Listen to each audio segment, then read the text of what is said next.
magnifique. Julianne Moore est fidèle aux fans. Jamais elle ne vient à Cannes sans signer des autographes, ce que je trouve, moi, absolument super. Ah, ça, on n'a pas le droit, mais c'est pas grave. C'est de l'autre côté du tapis, donc tout va bien. C'est une fidèle de l'ouverture. Elle est présente depuis de nombreuses années à l'ouverture du festival. Il n'y a pas de festival de Cannes sans Julianne Moore, tout simplement. Elle avait gagné le prix d'interprétation, on se rappelle, pour le film de David Cronenberg. C'était il y a maintenant 3 ou 4 ans, me semble-t-il. Je vais l'interrompre. Les fans vont me détester, mais je me rattraperai, promis.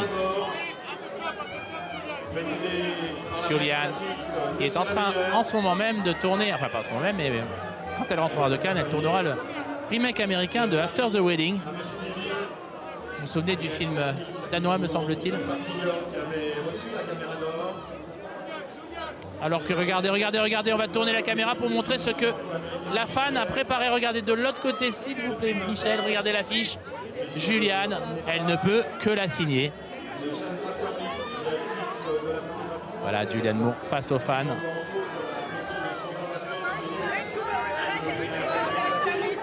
Et ensuite, on va aller lui parler. Julianne qui fera quelques montées des marches, voilà.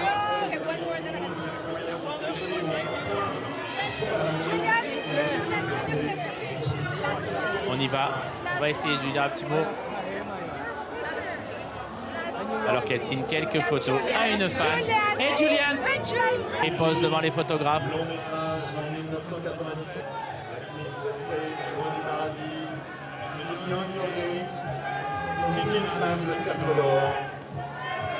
Isabelle Adjani, Catherine Deneuve, Isabelle Huppert, Jane Campion et cette année, la divine Cate Blanchett, Liv Ullmann actrice aussi. engagée, activiste, l'une des fondatrices du mouvement Time's Up aux États-Unis.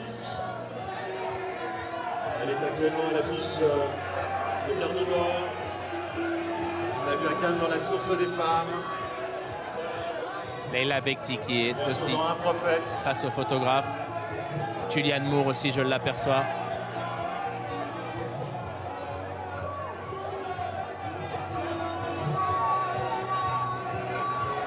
Visiblement, quelqu'un a eu des problèmes de babysitter ce soir.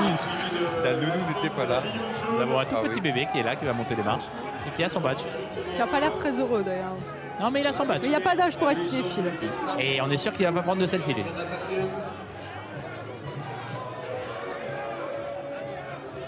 Voilà, donc on parlera bien en détail tout à l'heure du film de Asghar Farhadi. Todo Saben, Everybody Knows.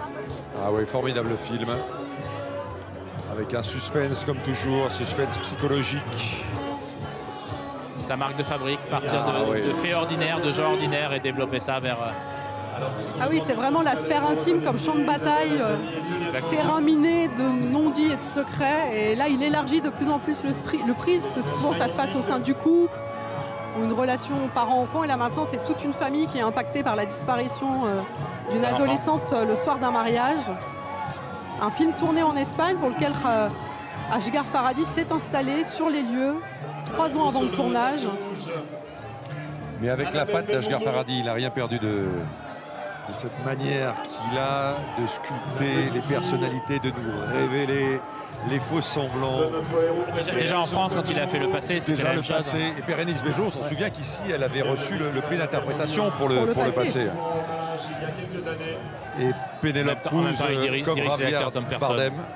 Oui, et Pénélope Cruz comme Javier Bardem ne tarissent pas d'éloges sur leur metteur en scène.